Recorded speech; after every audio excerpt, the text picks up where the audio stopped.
THC, que é uma substância que se liga em alguns receptores do cérebro e faz com que haja alteração da percepção do tempo, alteração da percepção do ambiente, alteração da atenção, alteração da memória e alteração da percepção de forma geral. Só que outras substâncias, como por exemplo o canabidiol, que por algum motivo ela faz o efeito exatamente oposto do THC, também exerce, de alguma forma, uma eficácia psicoativa. Está presente na mesma planta. Exatamente. O veneno e o antídoto.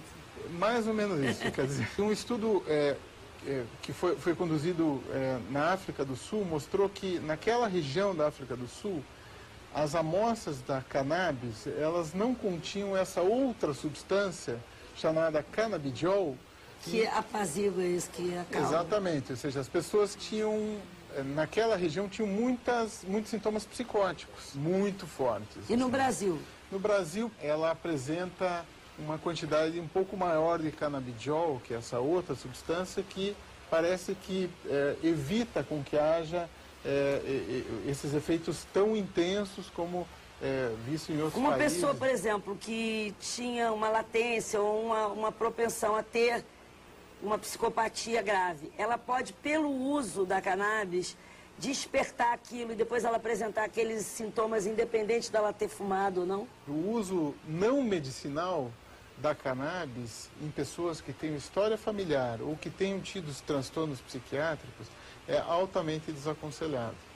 Entendi. Então, o solo é fértil, assim, e às vezes a cannabis é a semente que cai para... Como é que funciona quimicamente, mecanicamente? Chega uma substância tipo o THC. O que acontece dentro da cabeça da gente? No final da década de 80, alguns pesquisadores descobriram que havia um receptor em algumas regiões do cérebro, nos neurônios de algumas regiões do cérebro, em que o THC se acoplava, se ligava. Deus não iria criar um receptor no cérebro dos seres humanos para que um dia ele se encontrasse com o THC e falasse assim, ó, muito prazer THC, eu sou o receptor canabinoide, nós vamos nos encontrar aqui e agora vamos ter um efeito.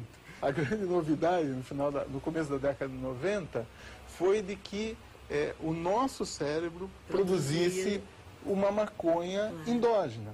A descoberta do sistema canabinoide abriu uma via, não só para entender mais... Interessantíssima e nova.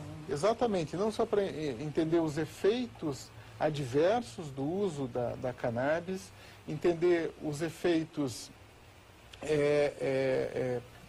eventualmente benéficos dessa substância e possibilidade de produzir novas medicações que podem beneficiar uma série de pessoas. A cannabis poderia ser usada com que outros fins medicinais? Tem uma indicação para glaucoma, tem indicação para, como eu já falei assim, dores musculares, dores neuropáticas, ela tem indicação para outras condições também, como ansiedade, se for usado epilepsia, ansiedade se for usado em doses bem baixas, em doses bem altas, ao contrário, aumenta muito a ansiedade. Com HIV também. Com HIV também, náuseas imensas em pessoas que fazem quimioterapia devido a câncer. Tem um potencial grande. Um potencial grande. Agora, a forma fumada, a pessoa não sabe quanto que está consumindo, não sabe o que tem lá dentro, pode ser muito prejudicial. A pessoa pode desenvolver quadros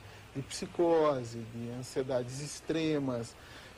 Ou seja, ela é muito bem indicada para fins medicinais. Para fins não medicinais ou recreativas, ela deve ser altamente desaconselhada, especialmente em pessoas que têm uma história familiar de transtornos psiquiátricos ou que tenham transtornos psiquiátricos em si. Tem um monte de gente que tem dúvidas e que queria fazer umas perguntas para você. Então agora a gente vai lá para a rua. É verdade que a cannabis mata os neurônios? Isso não se pode ainda afirmar categoricamente, entretanto, estudos de neuroimagem já comprovam que o uso crônico e pesado dessa substância pode levar a alterações no funcionamento cerebral e, em alguns estudos, pode levar a algumas alterações a estruturas específicas do cérebro. A cannabis causa dependência? Já é comprovado que a cannabis causa, sim, dependência psicológica e em uma parcela de pessoas que consomem pesadamente a cannabis pode sim causar dependência física, apesar de que muito mais leve do que outras drogas como a heroína e a cocaína. Fumar um cigarro de cannabis dá câncer? O cigarro da cannabis causa tanto câncer como, por exemplo, o tabaco, além de poder levar a alterações inflamatórias na árvore pulmonar em pessoas que consomem frequentemente a forma fumada. O Fernando Gabeira fala que se a cannabis fosse uma família, teria 2 filhos unidos e separados pela mesma característica genética, o THC. Um dos filhos, com menor índice dessa substância, produz o cânhamo e todos os derivados comerciais e farmacêuticos. O outro filho, devido ao alto teor de THC, produz essa substância psicoativa.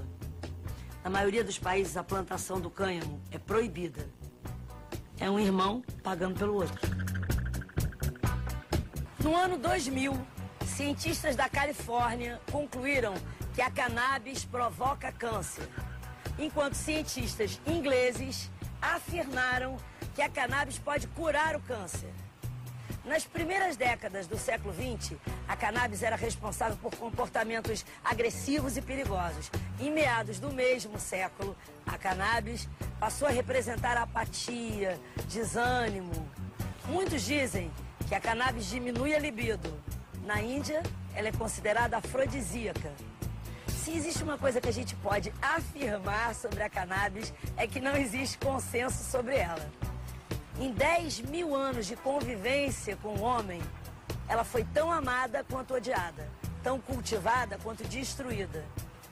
Definitivamente, do ponto de vista da cannabis, a humanidade deve parecer muito louca, né?